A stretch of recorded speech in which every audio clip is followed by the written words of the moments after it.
안녕하세요. 오늘은 우리를 기다리고 있을 6월의 호재들을 최대한 한번 모아 봤습니다. 자, 첫 번째로 일단 로보택시 행사가 가장 큰 이슈 중에 하나가 되겠죠. 자, 그런데 보여지는 것이 매우 중요할 것 같습니다. 자, 그렇기 때문에 우리가 로보택시 사이버캡을 연상을 하게 될 경우에 떠오르는 그 자동차 이미지가 있잖아요. 황금색으로 덮여 있는 그 느낌. 만약에 로보택시 런칭을 제대로 할 거라고 한다면은 모델 Y를 가지고 한다고 하잖아요. 그 모델 Y의 랩핑을 우리가 로보택시 행사할 때 봤었던 그 색깔로 좀 덮어서 홍보를 시작을 하게 되면 저는 큰 효과를 거둘 수 있고, 로보택시라는 그 단어만 들었을 때와 그것이 이미지로 실질적으로 우리의 눈앞에 다가왔었을 때는 느낌 자체가 다릅니다.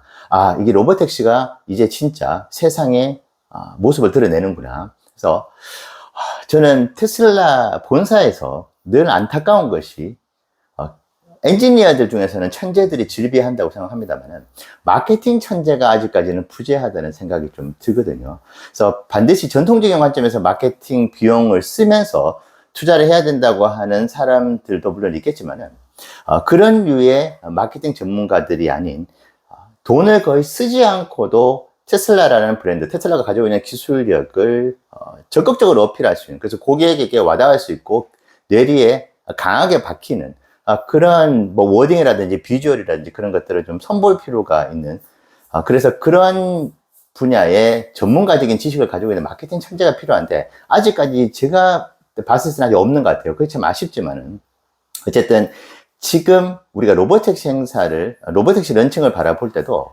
이것이 기술적인 우위와 함께 포장도 되게 중요합니다.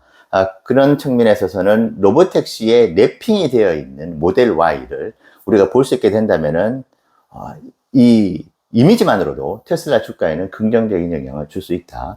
그렇게 생각을 하고 있고, 그리고 이 행사가, 이 런칭이 매우 순조롭게 안정감 있게 고객들의 만족도가 높아진 상태로 6월달 내내 이어지고 자동차가 매주 로보택시의 숫자가 계속 늘어나는 그런 상황을 우리가 맛보게 된다면은 FSD 라이센싱 계약을 우리가 또 경험할 수 있다고 봅니다. 포드가 가장 유력한 후보가 될 것인데 굳이 뒤로 미룰 필요가 없는 그런 결정이라고 한다면은 계약 소식이 분명히 들릴 수가 있다. 자, 그런데 여기서 한 가지 좀 눈여겨봐야 될 부분이, 지금 일론 머스크도 가이던스 때 FS 라이센싱이 된다 하더라도 최소 3년 이상 상용화의 길을 가기 위해서는 3년 이상의 시간이 걸릴 것이라고 이야기를 했죠. 그렇다면 보통 3년이 가장 빠른 시일 내에, 최단 기간 내에 다른 자동차 메이커의 이 FSD가 장착이 되는 것인데, 그렇다고 한다면은 매우 오랜 시간을 우리는 기다려야 합니다. 3년이라는 시간은 결코 짧은 시간이 아니잖아요.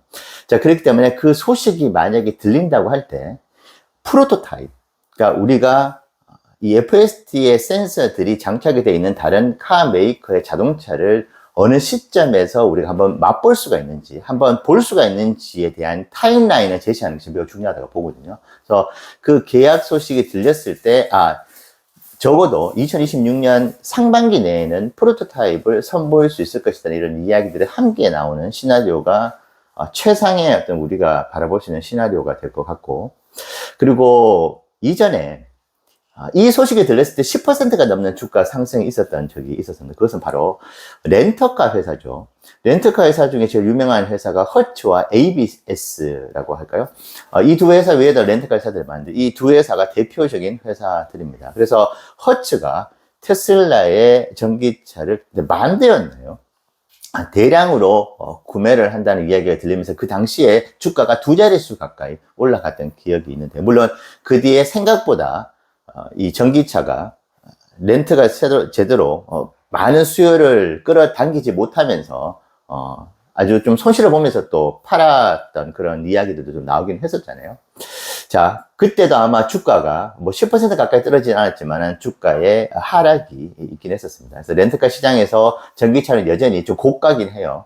그런 측면이 있지만은 렌트카를 이용하는 대다수의 고객들은 여행객이잖아요. 그래서 FST가 장착이 되어 있어요. 그래서 운전석에도 혹시 앉지 않아도 되는 그런 케이스가 되는, 법적으로 허용이 되는 그런 로보택시를 경험을 할 수 있다면 수요를 끌어당길 수도 있는 것이고, 지금 허츠나 다른 ABS 등의 렌트카 회사들 중에서 전기차를 가지고 있는데 생각만큼 수요를 끌어당기지 못하고 한다면 로보택시 이 서비스, 이 플랫폼이 또 장착이 된다면 역할을 해줄 수 있다고 봅니다. 그래서 충분히 한 번쯤은 렌트카 회사에서도 고려를 해보시지 않을까. 그래서 그런 계약 소식도 들리지 말라는 법은 없을 것 같네요. 그래서 로보택시 행사로 인해서 파생될 수 있는 파트너십 계약을 한번 기대해 볼 수 있고, 그것이 나온다면은 충분히 호재가 될 수 있다, 이렇게 생각을 하고 있습니다. 자, 그리고 이제 저가형 전기차가 출시를 앞두고 있죠. 아마 일론 머스크가 테슬라를 경영하면서 가장 심각하게 고민을 하고 있는 부분이 이 분야가 아닐까 싶어요. 이전에도 말씀드렸지만은 한 회사의 최고 의사 결정권자가 가장 출시하기 싫어하는 상품, 특히 그 상품을 주력으로 판매를 하려고 할 때 기존에 가지고 있는 시그너처 상품들에 비해서 가격을 낮춘 형태의 상품을 시그너처 상품, 가장 인기 있는 상품으로 만들려고 하는 데 있어서 가장 거부감이 심하거든요. 기본적으로 판매 단가가 떨어지면서 판매 단가가 떨어지는 만큼 판매량을 늘려야 되는데 기존에 있었던 상품들의 카니발라이제이션, 제살 깎아먹기가 되면서 모델 3라든지 그리고 모델 Y 주니퍼의 판매량도 줄어들 수 있는, 그래서 지금 일부에서는 지금 모델 Y 주니퍼가 엄청나게 폭발적인 판매량을 기록해 주지 못하고 있는 이유가 지금 저가형 전기차가 자꾸 나온다는 이야기가 있으니까 내가 굳이 지금 당장 수개월만 기다리면은 저가형 전기차를 하나의 후보지로 이제 얻을 수가 있는 거잖아요. 그래서 그 선택권을 내가 굳이 지금 사가지고 놓칠 필요는 없다. 그리고 뭐 어떤 분들은 내가 차도 사고 그리고 세이브를 할 수 있으면 그 돈으로 차라리 테슬라 주식을 사가지고 꼭 먹고 알 먹고를 해보고 싶다, 이런 또 이야기들도 한 번씩 들리거든요. 자, 그렇기 때문에 저가형 전기차를 출시한다는 것이 매우 사실은 위험하면서도, 그리고 아주 치밀하게 계획을 세워서 들어가야 되는데, 지금 다행히도 일단은 2분기 때 저가형 전기차에 대한 이야기가 구체적으로 아주 공식화돼서 나오진 않는 것 같아요. 뭐 스파이샷으로 차가 이제 돌아다니는, 이게 미장마가 씌어가지고 말이죠. 그 정도인 것인데, 지금 어쨌든 6월 달에 출시가 된다고 이야기가 나오고 있고, 근데 준비를 하고 있기 때문에 이 출시 이야기가 나오면은 또 주가에는 긍정적으로 어쨌든 영향을 미칠 수가 있다. 다만 그 시점이 6월 초보다는 아무래도 6월 말로 가는 것이 가장 효과적이다. 왜냐? 어찌됐든 이 런칭이 된다는 이야기가 나오고 구체적인 출시에 대한 타임라인이 나오게 될 경우에 주니퍼와 모델 3 하이랜드의 어떤 예약 주문 건수가 줄어들 수밖에 없거든요. 자, 그렇기 때문에 이 줄어드는 예약 주문 건수가 이번 2분기 때 영향을 미치기를 일론도 바라진 않을 것이에요. 왜냐면 2분기 때 램프업이 아무래도 진행이 되기 때문에 인도량에 대한 결과가 썩 지금 긍정적으로 기대보다 우려가 더 많은 상황이기 때문에 이 저가형 전기차에 대한 출시 일정을 조금 최대한 준비도 좀 하면서 늦추지 않을까. 그래서 6월 말에 런칭 소식이 들린다고 한다면은 당연히 주가에는 좋은 영향을 미칠 수가 있다. 자, 그런데 여기서도 조건이 필요합니다. 사이버 트럭의 예약 주문 건수가 높았던 건 그 중에서는 이제 헛수도 존재를 하는 것이죠. 어차피 뭐 $1,000를 예약으로 선수금을 낸다 그래도 어쨌든 취소만 하면 그대로 그 돈이 들어오는 것이기 때문에 뭐 혹시 모르니까 그냥 던지다시피 툭 던져보는 식으로 해가지고 예약을 했을 수 있는데, 이 저가형 전기차 같은 경우에는 물론 헛수도 존재를 하겠지만 실수요층이 실질적으로 예약을 거는 건수가 압도적으로 많을 것입니다. 자, 그렇다면 그 예약 주문 건수가 얼마냐에 따라 가지고 주가에도 큰 이제 영향을 미칠 수 있고, 당연히 이후에 실제적으로 영향을 미칠 수 있는 것이죠. 그렇기 때문에 앞서 말씀드린 카니발라이제이션, 모델 2, 그 저가형 전기차이 출시가 되면서 주니퍼와 모델 3 하이랜드의 판매량, 예약 주문 건수가 줄어드는 것을 상쇄하고도 남을 만한 폭발적인 예약 주문 건수가 그 소식이 들린다고 한다면은 이 또한 6월 달에 충분히 호재거리로 작용을 할 수가 있겠습니다. 자, 또 이 호재들이 나올 수 있을 것 같은데요. 물론 제가 가장 싫어하는 호재들이라고 해야 될까요? 로보택시의 런칭이 아주 성공적으로 이루어진다는 가정하에서 기관들의 목표 주가 상향 조정이 있을 수 있다고 봅니다. 지금 기관들의 평균 목표 주가, 적정 주가를 보고 있는 가격대가 지금 $300 미만입니다. $290대로 알고 있는데 한때는 또 $340, $350까지 갔었거든요. 그래서 목표 주가의 상향 소식이 들린다고 한다면은 저는 가장 싫어하는 호재이긴 합니다. 왜냐하면 목표 주가 상향 조정으로 인해 가지고 상승 갭이 이루어졌을 때 이것을 결국은 또 메꾸러 내려왔었던 적이 거의 100%에 가깝게 있어 왔었기 때문에 그렇지만 어쨌든 제가 오늘 주제인 6월 달에 호재들을 한정해서 말씀드린다면 물론 매크로적인 이슈라고도 할 수 있겠죠.